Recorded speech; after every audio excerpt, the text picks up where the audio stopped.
Hello hi ಸ್ನೇಹಿತರೆ, welcome to Saptagiri YouTube channel.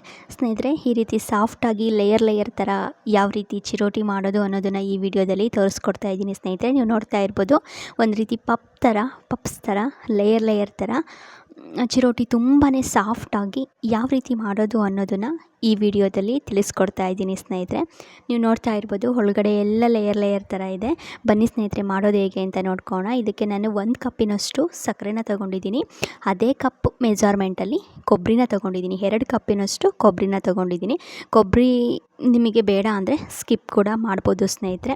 ನಮ್ಮ ಮನೇಲಿ ಕೊಬ್ಬರಿ ಇಷ್ಟ, ಹಾಗಾಗಿ ಹಾಕ್ಕೊಂಡಿದ್ದೀನಿ ಅಷ್ಟೇ. ನೆಕ್ಸ್ಟ್ ಅದೇ ಕಪ್ ಮೆಜರ್ಮೆಂಟಲ್ಲಿ 1 ಕಪ್ಪಿನಷ್ಟು ಚಿರೋಟಿ ರವೆನ ತೊಗೊಂಡಿದ್ದೀನಿ. ನೆಕ್ಸ್ಟ್ ಅದೇ ಕಪ್ ಮೆಜರ್ಮೆಂಟಲ್ಲಿ 2 ಕಪ್ಪಿನಷ್ಟು ಮೈದಾ ಹಿಟ್ಟನ್ನು ತೊಗೊಂಡಿದ್ದೀನಿ. ನೀವು ಸೇಮ್ ಕ್ವಾಂಟಿಟಿಲಿ ಕೂಡ ತೊಗೊಳ್ಬೋದು. ಮತ್ತು ಕೊಬ್ಬರಿನೂ ಕೂಡ ಸ್ಕಿಪ್ ಮಾಡ್ಬೋದು. ನಮಗೆ ಇಷ್ಟ ಅಂತ ಕೊಬ್ಬರಿನ ಒಂದು ಸ್ಪೆಷಲಾಗಿ ಆ್ಯಡ್ ಮಾಡ್ಕೊಂಡಿದ್ದೀನಿ ಅಷ್ಟೇ ಸ್ನೇಹಿತರೆ. ಇವೆರಡನ್ನೂ ಕೂಡ ಮೈದಾ ಹಿಟ್ಟು ಮತ್ತು ಏನು ಚಿರೋಟಿ ರವೆ ಇತ್ತು ಅವೆರಡನ್ನೂ ಕೂಡ ನೀಟಾಗಿ ಹೊಂದ್ಕೊಳ್ಳೋವರೆಗೂ ಮಿಕ್ಸ್ ಮಾಡಿಕೊಂಡು ಇದಕ್ಕೆ 2 ಸ್ಪೂನಿನಷ್ಟು ಎಣ್ಣೆನ ಹಾಕಿ, ಹಾಗೆ 1 ಸ್ಪೂನಷ್ಟು ಉಪ್ಪನ್ನು ಹಾಕ್ಬಿಟ್ಟು ನೀಟಾಗಿ ಕಲಿಸ್ಕೊಳ್ಳೋಣ ಸ್ನೇಹಿತರೆ. ಎಣ್ಣೆ ಬದಲಿಗೆ ಇಲ್ಲಿ ತುಪ್ಪನೂ ಕೂಡ ಉಪಯೋಗಿಸ್ಬೋದು. ಬಟ್ ನಮ್ಮ ಮನೆಯವರಿಗೆ ತುಪ್ಪ ಅಂದರೆ ಒಂದು ಸ್ವಲ್ಪ ಕಡಿಮೆ ಇಷ್ಟನೇ ಇಲ್ಲ ತುಪ್ಪ ಅಂದರೆ ಫಸ್ಟ್ ಆಫ್ ಆಲ್. ಹಾಗಾಗಿ ನಾನು ಜಾಸ್ತಿ ಎಣ್ಣೆನ ಯೂಸ್ ಮಾಡ್ತೀನಿ ಸ್ನೇಹಿತರೆ. ದಯವಿಟ್ಟು ಯಾರೂ ತಪ್ಪಾಗಿ ತಿಳ್ಕೊಬಾರ್ದು. ಯಾಕೆಂದರೆ ಅವರೇ ಇಷ್ಟಪಟ್ಟು ತಿನ್ನೋದ್ರಿಂದ ಅವ್ರಿಗಿಷ್ಟ ಇಲ್ಲದನ್ನು ಹಾಕಿದರೆ ತಿನ್ನೋದೊಂದು ಸ್ವಲ್ಪ ಕಷ್ಟನೇ. ಹಾಗಾಗಿ ಎಣ್ಣೆನೇ ಯೂಸ್ ಮಾಡ್ತಾಯಿದ್ದೀನಿ. ನೀವು ಬೇಕಾದರೆ ತುಪ್ಪದಲ್ಲಿ ಕರಿಸ್ಕೊಂಡು ಮಾಡಿದರೆ ಇನ್ನೂ ಕೂಡ ಚೆನ್ನಾಗಿರುತ್ತೆ ಸ್ನೇಹಿತರೆ.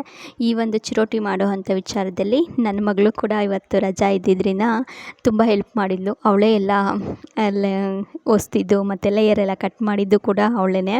ಈ ರೀತಿ ಕಲಿಸ್ಕೊಂಡಾದ್ಮೇಲೆ 1 ಅವರ್ ರೆಸ್ಟಿಗೆ ಬಿಡಬೇಕು. ಒಂದು ಹಾಫ್ ಆನ್ ಅವರ್ ಬಿಟ್ಟರೂ ಕೂಡ ನಡೆಯುತ್ತೆ. ನಾನು ಜಾಸ್ತಿ ತಗೊಂಡಿರೋದ್ರಿಂದ ಒಂದು ಸ್ವಲ್ಪ 1 ಅವರ್ ರೆಸ್ಟಿಗೆ ಬಿಡ್ತಾಯಿದ್ದೀನಿ. ಅದು ರೆಸ್ಟ್ ಆಗೋ ಅಷ್ಟೊತ್ತಿಗೆ ನಾವು ಸಾಟಿನ ರೆಡಿ ಮಾಡ್ಕೊಳ್ಳೋಣ. ಸಾಟಿಗೆ ನಾನಿಲ್ಲಿ 2 ಸ್ಪೂನಷ್ಟು ಅಕ್ಕಿ ಹಿಟ್ಟನ್ನು ತೊಗೊಂಡಿದ್ದೀನಿ. ಹಾಗೆ 3 ಸ್ಪೂನಿನಷ್ಟು ಡಾಲ್ಡಾನ ತೊಗೊಂಡಿದ್ದೀನಿ ಸ್ನೇಹಿತರೆ. ಗೋಲ್ಡ್ ವಿನ್ನರ್ ಡಾಲ್ಡಾನೇ ತೊಗೊಂಡಿರೋದು, ವನಸ್ಪತಿನ. ಇದು ತುಂಬ ತೆಳ್ಳಗಾಯಿತು ಅಂತ ಅಂದ್ಕೊಳೋದು ಬೇಡ. ಅದು ಡಾಲ್ಡಾ ಎಲ್ಲ ಫುಲ್ ಗಟ್ಟಿ ಆದಮೇಲೆ, ತಣ್ಣಗಾದಮೇಲೆ ಕರೆಕ್ಟಾಗಿ ಗಟ್ಟಿಗಾಗಿರುತ್ತೆ ಸ್ನೇಹಿತರೆ. ತೆಳ್ಳಗಾಯಿತು ಅಂತೇನು ವರಿ ಮಾಡ್ಕೊಳೋದು ಬೇಡ. ಈ ಡಾಲ್ಡಾದ ಬದಲಿಗೆ ನಾವು ಈ ಜಾಗದಲ್ಲಿ ತುಪ್ಪನ ಉಪಯೋಗಿಸ್ಕೊಂಡ್ರೆ ತುಂಬ ಚೆನ್ನಾಗಿರುತ್ತೆ. ನಾನು ಆಗಲೇ ಹೇಳಿದಾಗೆ ತುಪ್ಪ ಕಡಿಮೆ ಯೂಸ್ ಮಾಡ್ತಕ್ಕಂಥದ್ದು, ಹಂಗಾಗಿ ನಾನು ಡಾಲ್ಡಾನೇ ಉಪಯೋಗಿಸಿದ್ದೀನಿ. ನೆಕ್ಸ್ಟ್ ಅದು ರೆಸ್ಟ್ ಆದಮೇಲೆ 1 ಅವರ್ ಬಿಟ್ಟಾದ ನಂತರ ಈ ರೀತಿ ಚಿಕ್ಕ ಚಪಾತಿ ಉಂಡೆಗಳ ಥರ ನಾವು ಉಂಡೆನ ಮಾಡಿಕೊಂಡು ಚಪಾತಿನ ಯಾವ ರೀತಿ ಲಟ್ಟಿಸ್ತೀವೋ ಅದೇ ರೀತಿ ನಾವು ಇದನ್ನು ಕೂಡ ಲಟ್ಟಿಸ್ಕೋಬೇಕಾಗುತ್ತೆ. ಒಂದು ಹಾರನ್ನು ರೆಡಿ ಮಾಡ್ಕೊಳ್ಳೋಣ ಸ್ನೇಹಿತರೆ. ಈ ರೀತಿ ಅಷ್ಟನ್ನು ಕೂಡ ಚಪಾತಿ ಥರ ಲಟ್ಟಿಸ್ಕೊಂಡಿದ್ದ ನಂತರ ಇದಕ್ಕೆ ನಾನು ಏನು ಸಾಟಿನ ರೆಡಿ ಮಾಡ್ಕೊಂಡಿದ್ದೆ ಅದನ್ನು ಇದಕ್ಕೆ ಹಾಕೋಣ.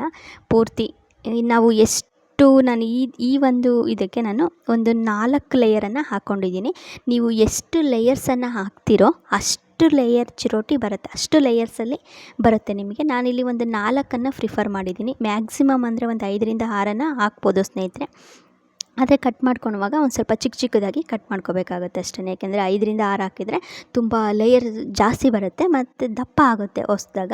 ಹಂಗಾಗಿ ನಾನು ಇದಕ್ಕೆ ಒಂದು 4 ಪ್ರಿಫರ್ ಮಾಡ್ಕೊಂಡಿದ್ದೀನಿ ಅಷ್ಟೇ. ನೀಟಾಗಿ ನಾವು ಮಾಡ್ಕೊಂಡಿರೋವಂಥ ಸಾಟಿ ಅಷ್ಟನ್ನು ಕೂಡ ಈ ರೀತಿ ಹಾಕಿದ ಮೇಲೆ ಅದನ್ನು ಮತ್ತೆ ನಾವು ರೋಲ್ ಮಾಡ್ಕೋಬೇಕಾಗುತ್ತೆ. ಈ ರೀತಿ ನಾನು ಏನು ತೋರಿಸ್ತಾ ಇದ್ದೀನಿ ಅದೇ ರೀತಿ ರೋಲನ್ನು ಮಾಡ್ಕೋಬೇಕಾಗತ್ತೆ ನೀಟಾಗಿ.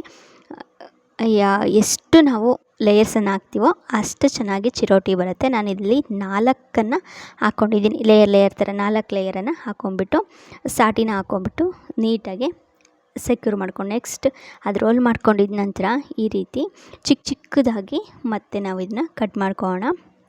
ನೀವು ನೋಡ್ತಾ ಇರ್ಬೋದು ಸೆಂಟ್ರಲ್ಲಿ ಯಾವ ರೀತಿ ಲೇಯರ್ ಇದೆ ಅಂತ ಈ ರೀತಿ ಚಿಕ್ಕದಾಗಿ ಕಟ್ ಮಾಡ್ಕೊಂಡ್ಮೇಲೆ ಇದನ್ನು ನಾವು ಮತ್ತೆ ಹೊಸಿಬೇಕಾಗುತ್ತೆ. ನೀವು ನೋಡ್ತಾ ಇರ್ಬೋದು, ಈ ರೀತಿನಾದ್ರೂ ಹೊಸ್ಕೋಬೋದು, ಇಲ್ಲಾಂದರೆ ಆ ಲೇಯರು ಅಡ್ಡ ಬರೋ ರೀತಿಯೂ ಕೂಡ ಹೊಸ್ಕೋಬೋದು. ಈ ರೀತಿ ಹೊಸೋದ್ರಿಂದ ಏನು ಬೆನಿಫಿಟಪ್ಪ ಅಂತಂದರೆ ನಾವು ಹಾಕೋವಂಥ ಕೊಬ್ಬರಿ ತುರಿ ಮತ್ತು ಸಕ್ಕರೆ ಪುಡಿ ಏನಿರುತ್ತೋ ಅದು ಆ ಲೇಯರ್ ಒಳಗಡೆ ಹೋಗಿ ಕೂರುತ್ತೆ. ಹಾಗಾಗಿ ಚಿರೋಟಿ ಸಪ್ಪೆ ಅಂತ ಅನಿಸೋದಿಲ್ಲ, ಸ್ವೀಟಾಗೇ ಇರುತ್ತೆ. ಈ ರೀತಿ ಜಾಸ್ತಿ ಪ್ರೆಸ್ ಮಾಡೋದು ಬೇಡ. ಲಟ್ಟಣಿಗೆಗೆ ಒಂದು ಸ್ವಲ್ಪ ಅಂಟ್ಕೊಂಡ್ರೆ ಒಂದು ಸ್ವಲ್ಪ ಹಿಟ್ಟನ್ನು ಹಾಕ್ಕೊಂಡ್ರಾಯ್ತು ಅಷ್ಟೇ ಸ್ನೇಹಿತರೆ. ಜಾಸ್ತಿ ಪ್ರೆಸ್ ಮಾಡ್ದೋ ಇರೋಗೆ ಮೇಲ್ಗಡೆ ತುಂಬ ಸ್ಮೂತಲ್ಲಿ ಹೊಸ್ಕೊಂಡು ರೆಡಿ ಮಾಡ್ಕೊಳ್ಳೋಣ ಸ್ನೇಹಿತರೆ. ಅದೇ ಲಟ್ಟಣಿಗೆಗೆ ಅಂಟಬಾರ್ದು ಅಂತೇಳ್ಬಿಟ್ಟಂತ ಹಿಟ್ಟನ್ನು ಹಾಕ್ಕೋಬೇಕಾಗುತ್ತೆ. ನೆಕ್ಸ್ಟ್ ಅದನ್ನು ಎಲ್ಲ ಹೊಸ್ಕೊಂಡಾದ ನಂತರ ಇದನ್ನು ಈ ರೀತಿ ಕರಿಬೇಕು. ಕರಿವಾಗಲೂ ಅಷ್ಟೇ ಮೇಲ್ಗಡೆ ಜಾಲರ ಸಹಾಯದಿಂದ ಒಂದು ಸ್ವಲ್ಪ ಎಣ್ಣೆನ ಹಾಕ್ತಾಯಿದ್ರೆ ಅದು ನೀಟಾಗಿ ಲೇಯರ್ ಬಿಟ್ಕೊಂಡು ಬರ್ತಾ ಇರುತ್ತೆ. ನಾವು ಯಾವ ರೀತಿ ಪಪ್ಸ್ ಯಾವ ರೀತಿ ತಿಂತೀವೋ ಆ ರೀತಿ ಫೀಲ್ ಆಗುತ್ತೆ ಸ್ನೇಹಿತರೆ, ತುಂಬ ಸಖತ್ತಾಗಿರುತ್ತೆ. ಅದೇ ನಾನು ಹೇಳಿದ್ನಲ್ಲ, ಈ ರೀತಿ ಹೊಸ್ಕೊಂಡ್ರೆ ನಾವು ಹಾಕೋವಂಥ ಸಕ್ಕರೆ ಪುಡಿ ಏನಿರುತ್ತೆ ಅದಷ್ಟು ಕೂಡ ನೀವು ನೋಡ್ತಾ ಇರ್ಬೋದು, ಅದು ಏನು ಜಾಗ ಇದೆಯೋ ಆ ಜಾಗದಲ್ಲಿ ಸಕ್ಕರೆ ಪುಡಿ ಮತ್ತು ಕೊಬ್ಬರಿ ತುರಿ ಹೋಗುತ್ತೆ ಸ್ನೇಹಿತರೆ.